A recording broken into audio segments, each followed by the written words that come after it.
यहीं से शुरू कर लेते हैं। मियाँ साहब को याद आई है आपकी? नहीं, मियाँ साहब की मेहरबानी है। मियाँ साहब का ये खासा है कि अपने दोस्तों को भूलते नहीं हैं, तो उनकी मेहरबानी है कि उन्होंने जब सदारत संभाली उस तकरीर में भी मेरा जिक्र किया, और उनकी मेहरबानी है। एक बहुत पुराना ताल्लुक़ है, 35 साल का ताल्लुक़ है, और मुझे फ़ख्र है कि मैं उनके मुश्किल वक्त का साथी हूँ। ख़ास तौर पर उन्होंने जिक्र किया 1999 का। जी, वो मुश्किल वक्त था, बहुत क्या मुश्किल हुआ था? थोड़ा सा रीकैप करते क्विकली। क्या हुआ था आपके सामने है। आपके साथ क्या हुआ था वो तो चले हिस्टोरिकल एग्जैक्टली व्हाट हैपेंड। मैं उसी केस में था, मैं मेन एक्यूज था उस केस में, जिसमें तैयारा साजिश केस में। और शायद आपको पता हो या ना हो, लेकिन पाकिस्तान की ताज़ीरात पाकिस्तान में शायद एक ही जुर्म है जिसमें लाजमी सज़ाए मौत है, और वो तैयारा अगवा करने की है। तो ये केस हम पे बनाया गया, तो अल्लाह ने बड़ी तौफीक दी, सब ने हिम्मत से उसका मुकाबला किया।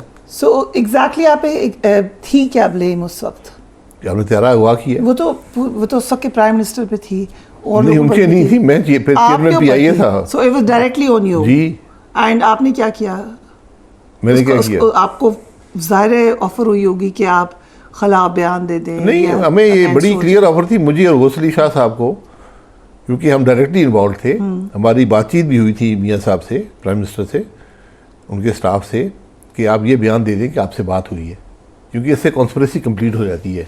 जो लोग कानून समझते हैं, तो हम दोनों ने इनकार कर दिया था। क्या आप ही कहते हैं कि प्राइम मिनिस्टर के आप सिर्फ हकीकत जी, आप सिर्फ सच बयान कर दें। और ये सच था कि हमारी बातचीत हुई थी आपकी बातचीत? जी बिल्कुल। लेकिन आपने मानी नहीं? मैंने नहीं, हम दोनों ने नहीं कबूल किया इस बात को।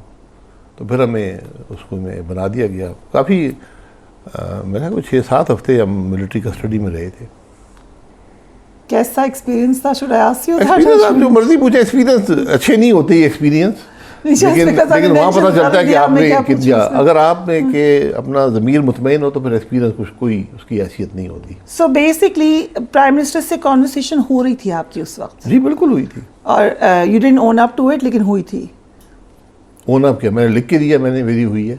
आप तो कह रहे हैं कि हमने माना ही नहीं कि हमारी बात। जब इन्वेस्टिगेशन हुई थी, जिसकी कोई कानूनी हैसियत नहीं थी, ठीक है, लेकिन अदालत में हमने कहा कि हम नहीं ये करेंगे। मैंने जिम्मेदारी कबूल की, मैंने कहा मेरी बातचीत हुई है जहाज से। ये पायलट ने पूछा। लेकिन ये बहुत बड़ा डिसीजन नहीं था आप, क्योंकि ये जिक्र ही हो गया है। मैंने तो आपसे और बहुत से सवाल करने, लेकिन क्या आर्मी चीफ हैं एक जहाज में और पैसेंजर्स हैं, और आप कह रहे हैं हम उसको नहीं लैंड होने देंगे? ये किसने कहा? फिर क्या हुआ था? पायलट ने कहा कि मुझे परमिशन नहीं मिल रही कराची की। ठीक है, तो हमने कहा भाई आप ATC से नहीं मिल रही। हालांकि हमारा उससे कोई ताल्लुक नहीं था। Who was Director Civil Aviation? Aminullah Chaudhary साहब थे। वो भी PMLN के थे? नहीं, वो तो सिविल सर्विस के थे। ठीक है, सिविल सर्विस के थे। पायलट ने, क्योंकि हम पायलट से पूछ चुके थे कि आप मुल्क से बाहर जा सकते हैं, उसने कहा मैं नहीं जा सकता, मैं तो कराची के करीब हूं, मेरे पास फ्यूल नहीं है इतना। जी, फ्यूल नहीं है। तो फिर ठीक, हमने कहा ठीक है, नहीं जा सकते तो ना जाएं। तो उसके बाद उन्होंने कहा कि मुझे परमिशन कराची की नहीं मिल रही। तो मैंने DGCA से बात की, तो उन्होंने कहा जी, मैं काफ़ी तलखी हुई। मैंने कहा आप क्या कर रहे हैं, आप क्यों जहाज़ को रोक रहे हैं? उन्होंने कहा नहीं ये है वो है। मैंने कहा देखें, मेरी जिम्मेदारी है, आप जहाज़ को उतरने दें। उन्होंने कहा नहीं, मैं अब जाके रनवे को क्लियर करता हूँ। फिर मैंने ये जब पता चला कि रनवे ही शायद उन्होंने ब्लॉक किया हुआ है, जिसका मुझे इल्म नहीं था, तो मैंने जो डायरेक्टर फ्लाइट ऑपरेशन उनको कहा कि भाई पायलट को बोलो डाइवर्ट कर दे अल्टरनेट एयरपोर्ट पे। हर फ्लाइट जब आती है, उसका एक प्राइमरी एयरपोर्ट होता है, एक अल्टरनेट होता है। कराची का कौन सा था? नवाबशाह था। जैकबाबाद नहीं था? नहीं, नवाबशाह में ऑलरेडी 2 फ्लाइटें डाइवर्ट कर चुकी थी। Okay, why? क्योंकि कराची बंद था, कराची सिविल एविएशन ने बंद किया हुआ। क्यों? ये उनका फैसला था। तो परवेज मुशर्रफ ने कहा मेरे जाने से पहले ही टेंशन तो बहुत ज्यादा थी, राइट? टेंशन तो खत्म हो गई थी। परवेज मुशर्रफ साहब को आर्मी चीफ और चेयरमैन जॉइंट चीफ दोनों बना दिया गया था। तो टेंशन खत्म हो चुकी थी। ये पता नहीं क्या हुआ उस मामले में। बहरहाल मियाँ साहब ने उनको हटा दिया ओहदे से, और जनरल ज़ियाउल्लाह भट्ट साहब को बना दिया। While he was in air? जी, ये वो एयर में थे। तो यहाँ जो आर्मी के CGS और कोर कमांडर थे, उन्होंने फिर फैसला किया कि हम हुकूमत को हम नहीं मानते फैसला, और हुकूमत के खिलाफ उन्होंने कार्रवाई की। But exactly again civil aviation ने बंद कर दिया एयरपोर्ट, कराची एयरपोर्ट। जब एयरपोर्ट बंद हो जाता है, PIA chairman had no knowledge. जी, हमें उसकी नॉलेज नहीं थी। सिविल एविएशन जब का मेरी कोई उनसे फ्लाइट बात लैंड हुई, नहीं जब करेगी। उन्होंने बात हुई और जिक्र किया कि मैं एयरपोर्ट को क्लियर करता हूँ, तो रनवे को क्लियर करता हूँ, तो फिर मैंने खुद ही फैसला किया। मैंने डायरेक्टर फ्लाइट ऑपरेशन कहा कि पायलट को बोलो कि नवाबशाह चला जाए, यहाँ वेट मत करे। आपसे कौन बात कर रहा था? Director flight operation. और उनसे फिर आगे वो एटीसी से बात कर रहे थे? नहीं, वो डायरेक्ट पायलट से बात कर रहे थे। अच्छा, और वो कहाँ बैठे हुए थे? वो एटीसी उनका अपना दफ्तर होता नहीं, अपना वो ऑन ग्राउंड हमारा कम्युनिकेशन होता है, एक कंपनी का चैनल होता है। कितने, क्योंकि आई रिमेंबर समबडी सेड कि 6 चैनल्स ऑफ कम्युनिकेशन थे between the prime minister and the plane. नहीं, कितने थे? मुझे बता दें आज आप। एग्जैक्टली, यहाँ से पायलट बोल रहे थे, इधर से आपके ऑफिसर सुन रहे थे। पायलट का कांटेक्ट सिर्फ एयर ट्रैफिक कंट्रोल से होता है। एयर ट्रैफिक कंट्रोल से मैसेज कहाँ जा रहा था? कहीं नहीं जा रहा था। जब वो कह रहा है मुझे नहीं इजाजत मिल रही, उन्होंने पायलट को बोला ना कि आप यहाँ लैंड नहीं कर सकते। ठीक है। तो पायलट ने बताया, क्योंकि हम उससे कम्युनिकेशन में थे, पायलट चीफ पायलट से बात कर रहा था through the officer you saying, जी द एटीसी ऑफिसर। जी, आई एम जस्ट गेसिंग कि वो उधर ही बैठे होंगे। कहाँ पे?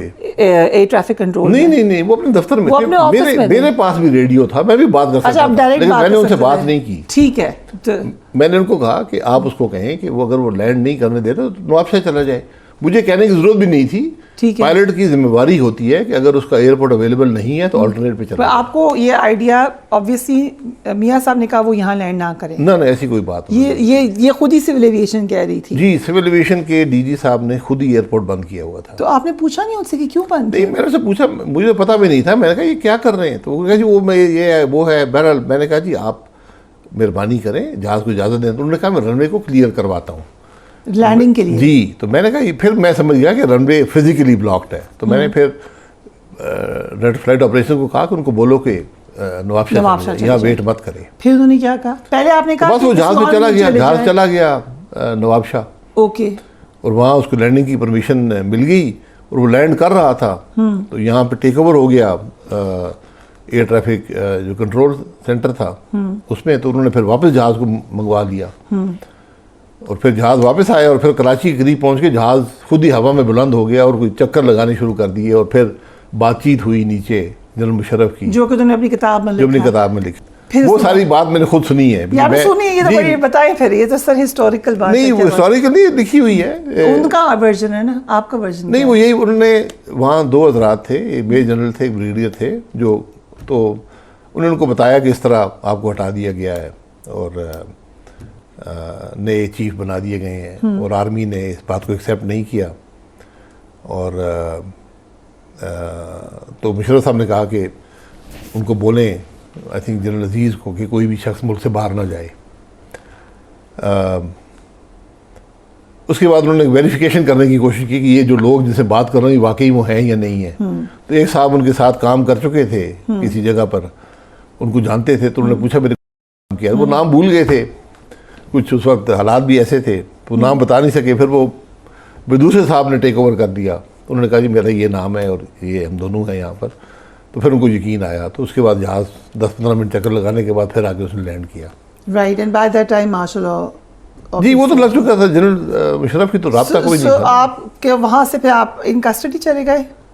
जी, वहाँ से कोई 1.5-2 घंटे बाद हमें अरेस्ट कर लिया और उसके बाद फिर 2 साल अरेस्टेड ही रहे। मुख्तलिफ कभी इधर कभी उधर। लेकिन सर लोगों को पता चले डिटेल में कि मियाँ साहब ने याद किया, तो क्या व्हाट डज इट एंटेल? इसलिए मैंने ये सारा आपसे नहीं, व्हाट डज इट एंटेल क्या, देखें एक ताल्लुक है, 35 साल का ताल्लुक है।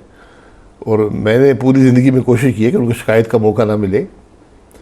और मुश्किल हालात थे। मैं अब मियाँ साहब भी जानते हैं कि उस वक्त कितने लोग उनके साथ रह गए थे।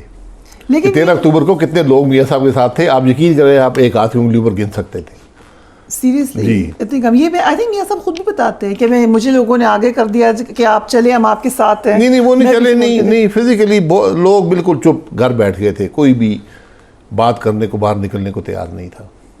कोई प्रेस, जैसे अभी तो हालात थोड़े डिफरेंट हुए, प्रेस कॉन्फ्रेंसेस देखी हमने पीटीआई जी, प्रेस कॉन्फ्रेंसेस आई, लेकिन उस जमाने में डिफरेंट था। सो आप रह गए और कौन साथ रह गया था? मेरा थे, कोई नाम तो बता दें। नहीं, वो ठीक है, गौस अली शाह साहब थे। ठीक है, उन्होंने बहुत हिम्मत की। उनकी उम्र भी ज़्यादा थी, बिल्कुल। उसके बावजूद उन्होंने बहुत हिम्मत से काम लिया। मैं हमेशा इस बात का गौसे एतराफ़ शाह साहब करता को मैंने कई दफ़ा इंग्लैंड में देखा मियाँ साहब के साथ जब मैं हूँ। जी रिपोर्टिंग करती जी जी, उनका भी बहुत एहतराम करते हैं मियाँ साहब। जिससे को एग्जाइल में थे। जी, सैयद मेहदी साहब भी थे, वो उनके सेक्रेटरी टू प्राइम मिनिस्टर थे। शहबाज शरीफ साहब थे, सैफुर रहमान साहब थे, राना मकबूल साहब थे जो बाद में सेनेटर बने, फिर अभी रिसेंटली वफात हुई है। तो सबने हिम्मत से वक्त गुजारा। So you were taken where, किन जेलों में रहे आप? हम तो पहले मिलिट्री कस्टडी में रहे 6-7 हफ्ते, फिर हमें एमपी हॉस्टल शिफ्ट कर दिया गया, फिर नैब कस्टडी में रहे कुछ अर्सा, फिर लांडी जेल में आ गए, तो बाकी अर्सा लांडी जेल में ही। सो इस अरसे में आपका मियाँ साहब से कोई रब्ता नहीं था? नहीं, इस अरसे में नहीं था। लांडी जेल में फिर जब हम पहुंचे हैं तो वहाँ पे पहली मुलाकात हुई है। कितने अरसे के बाद? मेरा ख्याल है कोई 5-6-7 हफ्ते का टाइम था। सो किस कंडीशन में थे मियाँ साहब?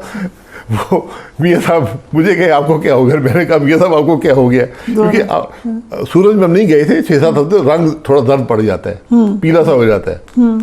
तो मैंने उनको मियाँ साहब को देखा तो उनका भी रंग दर्द था, तो उन्होंने, अब आदमी को खुद नजर नहीं आता अपना रंग, दूसरा नजर आ रहा हाँ। होता है। तो उन्होंने कहा तुम्हें क्या हो गया, मैं कहा जी क्या हो गया तुम्हारा, मैं कहा जी बिल्कुल ठीक है। बहरहाल वो रंग वापस आ गया। फिर हम जब जेल गए तो मैं और मियाँ साहब एक ही अहाते के अंदर थे। वहाँ 10 सेल थे, एक में मियाँ साहब थे, एक में मैं था। ठीक। तो वहाँ तकरीबन 3-4 महीने वहाँ हमने गुजारे, इकट्ठे ही थे। आप लोग बात करते थे आपस में? बात शुरू में तो इजाज़त नहीं थी, बिल्कुल बंद रखते थे वो, लेकिन बाद में इजाज़त मिल गई। और तो मुझे याद है रमज़ान शरीफ था, तो हम फिर इकट्ठे नमाज पढ़ा करते थे, फजर की भी। Okay, right. तो 2 ही थे हम तो, और वहाँ बेपनाह पैरा था, बड़ी मशीन गनें भी लगी हुई थी, बहुत बहुत कटा सख्त पैरा था। फौज भी थी, रेंजर्स भी थे, एफसी भी थी।